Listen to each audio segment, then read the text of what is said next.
Même si on a des amis, même plein d'amis, on peut consulter un psy. Un pote et un psy, ça n'a pas le même rôle, le même positionnement, et la relation va être vraiment différente. Même si on s'entend très bien avec son psy.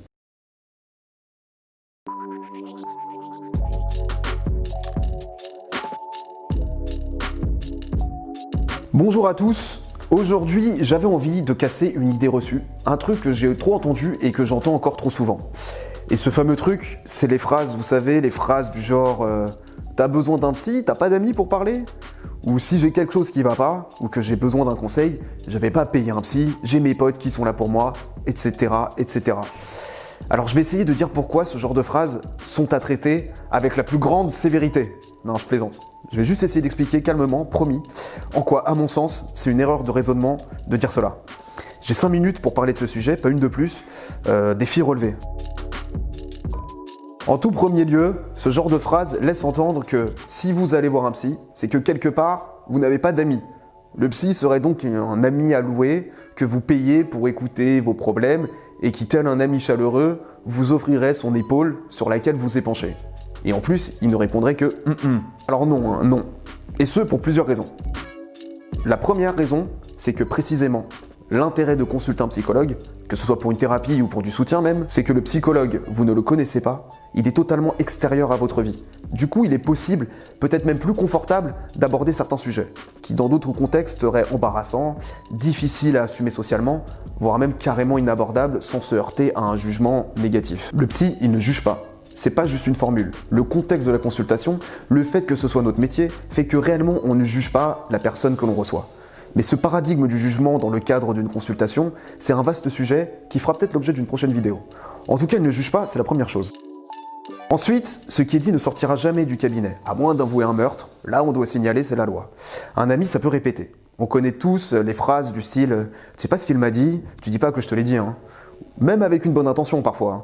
Je m'inquiète pour machin, il m'a dit que... Mais tu répètes pas, hein. Ça, aucune chance que ça n'arrive chez le psy.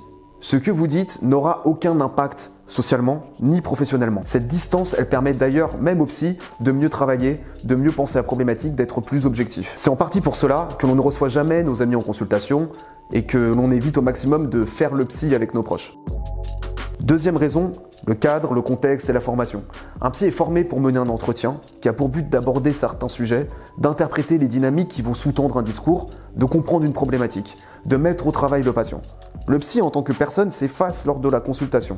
Ce que je veux dire par s'efface, c'est que mes opinions personnelles, politiques, philosophiques ou tout ce que vous voulez, n'entrent pas dans l'entretien. On reste centré sur le patient et sa problématique.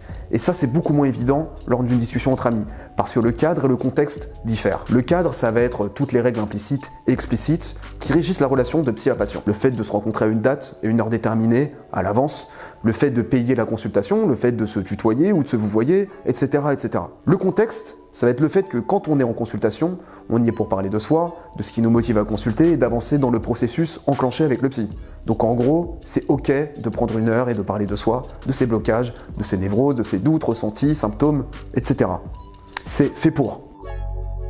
Encore une fois, c'est beaucoup moins évident avec des amis. A priori, quand on voit ses amis, ce n'est pas uniquement pour parler de soi et que de soi. Peut-être une fois de temps en temps, mais si la relation est basée là-dessus, il y a un risque non négligeable que ça puisse coûter à vos amis qui peut-être même finissent par se détourner. Donc non, même si on a des amis, même plein d'amis, on peut consulter un psy. Un pote et un psy, ça n'a pas le même rôle, le même positionnement et la relation va être vraiment différente. Même si on s'entend très bien avec son psy. C'est mieux d'ailleurs de bien s'entendre avec son psy, ça aide le travail. Mais peut-être que je développerai ça dans une autre vidéo. C'est pas le même job, tout simplement. N'hésitez pas à commenter si vous aussi on vous a déjà sorti ce genre de phrase, ou même si vous pensez différemment, tous les avis nous intéressent. Merci d'avoir écouté cette vidéo et je vous dis à bientôt. Et la fameuse conclusion, ouais, on avait mis une phrase ou pas? C'était 5 minutes, c'est ça? Je sais pas dire au revoir, ça me brise le cœur à chaque fois, c'est un déchirement. Ouais. J'ai pas de conclusion. Salut.